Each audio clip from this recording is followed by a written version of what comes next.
والصلاة والسلام على رسول الله وعلى آله وصحبه ومن والاه۔ حاضرین محترم، بزرگ اور دوستو،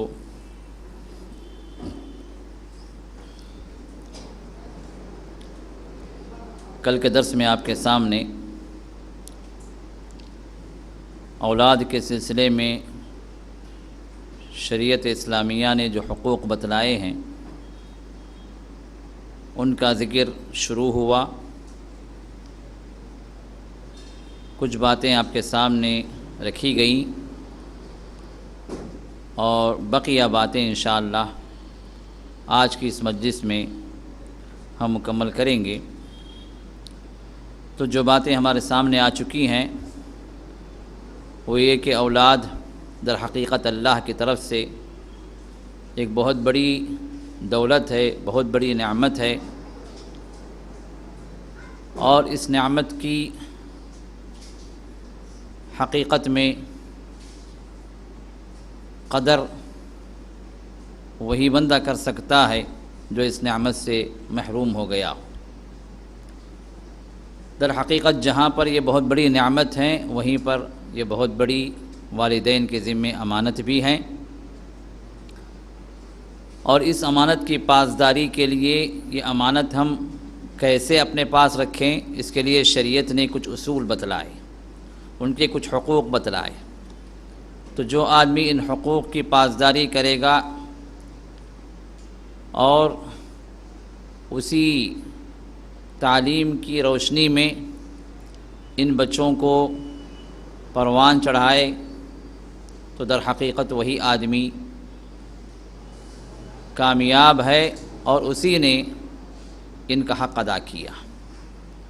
جو اس کے لیے دنیا میں بھی بڑی عظیم دولت ثابت ہوگی اور آخرت کے اندر بھی اللہ کے ہاں اس امانت کے عوض میں بڑے درجات کا ثواب انہیں اس کو دیا جائے گا۔ تو ان حقوق کے اندر جو باتیں آپ کے سامنے آ چکی، سب سے پہلا حق بچے کی ولادت پر اللہ کا شکر، اور دوسری بات اگر لڑکی اللہ نے عطا کی ہے تو اس کو زحمت نہ سمجھے، نحوست نہ سمجھے، اس کو نہ برا سمجھے، نہ کوسے، نہ اس کے سلسلے میں غلط باتیں کہیں۔ یہ سب وہ چیزیں ہیں جو مشرکانہ عمل ہے، جو جاہلیت کی جو مشرکین تھے ان کے طور طریقے تھے۔ نمبر 3، ولادت کے بعد اذان دینا اور تحنیک کرنا، یعنی بچے کو کھجور یا شہد وغیرہ سے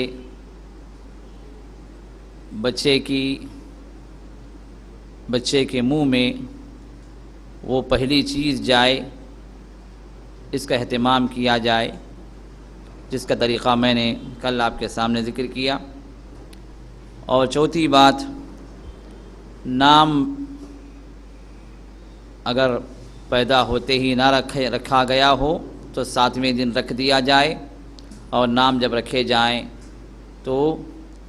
اسلام کے اندر جو پسندیدہ نام ہے ان کو رکھا جائے، اور جو اچھے نام والے، جو اچھے معنی والے نام ہیں ان ناموں کو اختیار کیا جائے، اور وہ نام جن کے اندر شرک کا معنی ہو یا مکروہ ہو، ناپسند ہو، اللہ اس کے رسول کو ایسے ناموں سے احتراز کیا جائے، ایسے ناموں سے بچا جائے۔ اسی طرح فال کے ذریعے سے نام رکھنا بھی، یہ خود بھی انسان کو غلط کاری میں اور گمراہی میں انسان کو داخل کرتا ہے۔ 5واں حق جو ماں سے متعلق ہے، اللہ تعالیٰ نے اس بچے کے لیے اپنی رحمت خاصہ سے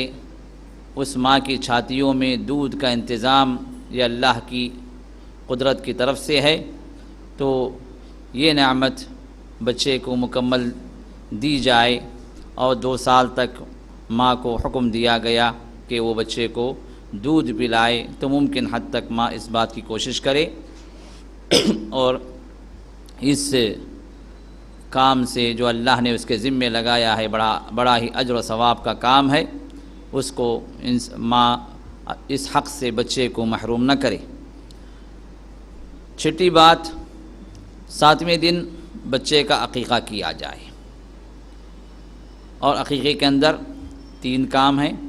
اگر نام نہ رکھا گیا ہو تو نام رکھا جائے، بال منڈوائے جائیں، اور بعض روایات میں بال منڈوا کر اس کے بقدر چاندی کی جو ویلیو ہے وہ صدقہ کیا جائے، لیکن یہ روایت محدثین نے اس پر کلام کیا ہے، اس روایت کو ضعیف بتلایا ہے، تو لہٰذا جو بھی آپ صدقہ و خیرات کر لیں وہ اس میں اللہ نے خیر رکھا ہے، وہ بہتر ہے۔ اور تیسرا کام عقیقہ کیا جائے، یہ عقیقے کے اندر تیسرا کام قربانی کی جائے، یعنی قربانی کا مطلب اگر لڑکا اللہ کی طرف سے دیا گیا ہے تو آپ کی استطاعت ہے تو 2 بکرے یا 2 بکریاں اللہ کی راہ میں ذبح کی جائیں، اور اگر لڑکی ہو تو یہ کافی ہے۔ لیکن کوئی آدمی لڑکی کی خوشی پر 1 سے زائد بھی کرنا چاہے تو منع نہیں، کر سکتے ہیں، شکرانے کے طور پر 1 سے زائد بھی قربانی کی جا سکتی۔ اسی طرح کوئی آج کسی کو لڑکا اللہ نے دیا ہے لیکن 2 کی استطاعت نہیں ہے تو 1 بھی کر سکتا ہے، اور کسی کی استطاعت نہیں ہے تو نہ کرے، کوئی حرج نہیں ہے، یہ واجب نہیں ہے، نہ فرض ہے، سنت ہے۔ تو لہذا کل کے درس کے اختتام پر کچھ لوگوں نے سوال کیا کہ کسی کا عقیقہ نہیں ہوا ہے، اب بوڑھے ہو گئے ہیں ماشاءاللہ 60-70 سال کے، تو کہہ رہے میں اپنا عقیقہ کر لوں۔ اب اس طرح بوڑھے ہو کر اپنا عقیقہ خود کرنے کی کوئی روایت ثابت نہیں ہے، جہاں تک میرا علم ہے کوئی روایت ثابت نہیں ہے، تو لہٰذا عقیقے کا تعلق بچپن سے، جب تک بچہ، کیونکہ عقیقہ در حقیقت اس بچے کی نعمت کا شکر ہے، اور اسی طرح اس بچے کی نعمت کی حفاظت کا ذریعہ، جان کے بدلے اللہ کے راہ میں اللہ نے ایک جان آپ کو عطا کی تو اس کے بدلے میں آپ ایک جان کی قربانی اللہ کے ہاں آپ پیش کرتے ہیں، تو لہٰذا اس کا عقیقے کا تعلق بچپن کے حدود سے ہے، تو لہٰذا بعد میں بڑے ہو کر یا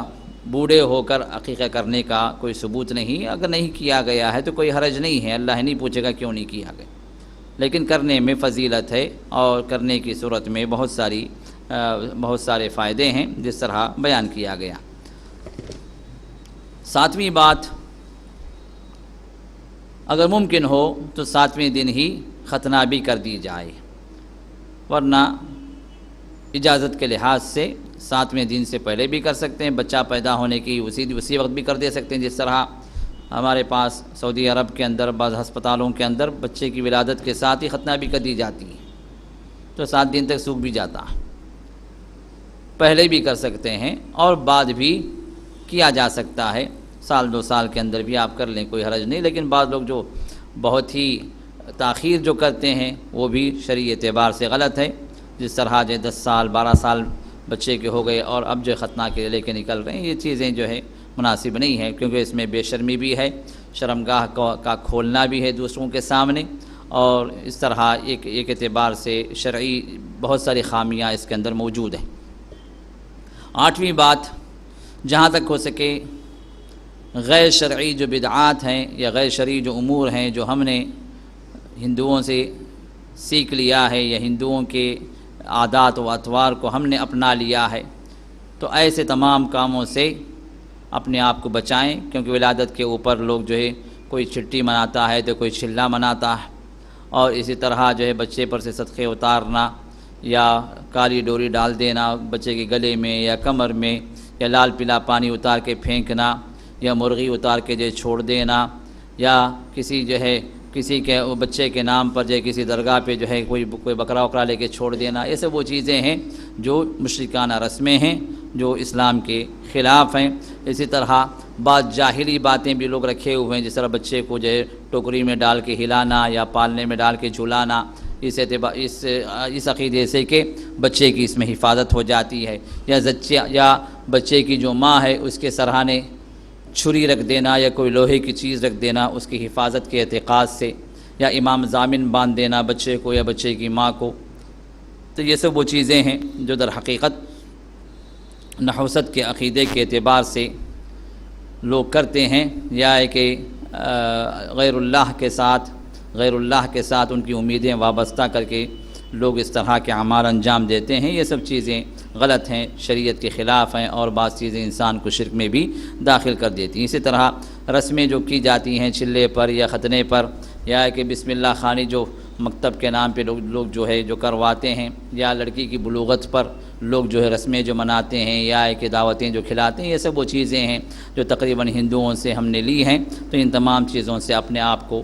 بچائیں اور اپنے گھر والوں کو بچائیں۔ یہاں تک کہ یہ مختصر سی باتیں ہیں جو کل کے درس میں آپ کے سامنے آئی تھی۔ اب آئیے کچھ اور باتیں باقی رہ گئی ہیں جو آج کے اس درس میں انشاءاللہ ہم پورے کریں گے، اور وہ باتیں 9ویں بات، یعنی 8 باتیں تو کل کے درس میں آئی تھی، تو آگے ہم بڑھتے ہیں۔ تو 9ویں بات یہ کہ بچے کو ابتدا ہی سے، بچپن ہی سے اللہ کا ڈر دلائیں، اچھے اخلاق کی تعلیم دیں، اچھے اخلاق اس کو سکھلائیں، اچھے عادات و اطوار کی اس کو جو ہے آپ جو ہے تعلیم دیتے رہیں اور بتلاتے رہیں۔ یہ نہیں کہ بچہ ہے جی، بچہ چھوٹا کتنا ہے، 12 سال کا، 13 سال، چھوٹا بچہ ہے، کوئی مسئلہ، کچھ بھی کرتے چھوٹا بچہ۔ اب یہ چھوٹا بچہ آگے جا کے جب بڑے کام کر دیتا ہے پھر بھی وہ چھوٹا ہی رہتا ہے آپ کی نظر میں۔ تو شروع سے ہی بچے کو آپ بتاتے جائیں۔ رسول اللہ صلی اللہ علیہ وسلم گھر کے اندر داخل ہوئے، حسن رضی اللہ تعالیٰ عنہ اس وقت بمشکل 5 سال ان کی عمر رہی ہوگی۔ انہوں نے صدقے کا ایک کھجور جو رسول اللہ کے پاس جو کچھ کھجور صدقے کا آئے تو آپ جو ہے اس کو لوگوں کو دینے کے لیے، غریبوں کو بانٹنے کے لیے رکھے ہوئے تھے۔ اس میں سے ایک کھجور نیچے گر گیا تھا، اس کو اٹھا کر منہ میں ڈالنے لگے۔ چھوٹا بچہ ہے، اس کو کیا پتہ صدقہ اور ہدیہ کا۔ رسول اللہ صلی اللہ علیہ وسلم نے ہاتھ پکڑ لیا، کہا کخن یعنی تھوک دو۔ آپ نے فرمایا کیا تم کو نہیں معلوم ہے میرے بیٹے ہمارے لیے صدقہ حلال نہیں ہے؟ اب یہ چھوٹا بچہ کوئی مت کھا لیں دے، کوئی بس نہیں، چھوٹا ہونے کے باوجود بھی تربیت و تعلیم ابھی سے ہونی چاہیے۔ تو اس کا خیال کیا جائے، شروع سے ہی بچہ جہاں غلطی کر رہا ہے اس کو پیار سے ٹوک دیا جائے، اگر نہ ڈانٹ سے اگر کام چل سکتا ڈانٹ دیا جائے، ممکن حد تک بچے کو غلطی سے روکنے کی کوشش کی جائے۔ جو آگے چل کر بچہ 5 سال کی عمر میں جس چیز سے اس کو روکا گیا 50 سال میں اس کو یاد آتا، ذہن سے بات نہیں نکلتی، میرے والد نے جو مجھے روکا تھا، میرے والد نے مجھے ایسے کہا تھا، 40 سال ہو گئے، 50 سال ہو گئے، وہ چیزیں یاد آتی۔ تو اس لیے شروع سے ہی بچے کو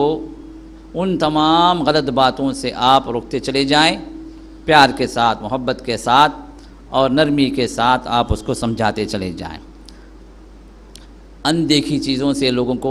بچوں کو لوگ ڈراتے ہیں، مائیں ڈراتی ہیں، سو جا بھوت آ جائیں گا، بھوت سے، جن سے، شیطان سے۔ اب بچہ جو ہے جیسے جیسے بڑھتا جا رہا ہے یہ سب چیزیں اسے خوفناک اس کے دل و دماغ میں بیٹھ جاتی ہیں۔ کون ڈالنے والی؟ یہ غلط تربیت ہے۔ یہ ہماری مائیں، ہمارے والدین جو ہے بچے کو شروع سے ہی اللہ سے خوف کھانے کے بجائے دوسرے چیزوں سے خوف کھلاتی ہیں، اللہ کی مخلوق سے ڈراتی ہیں۔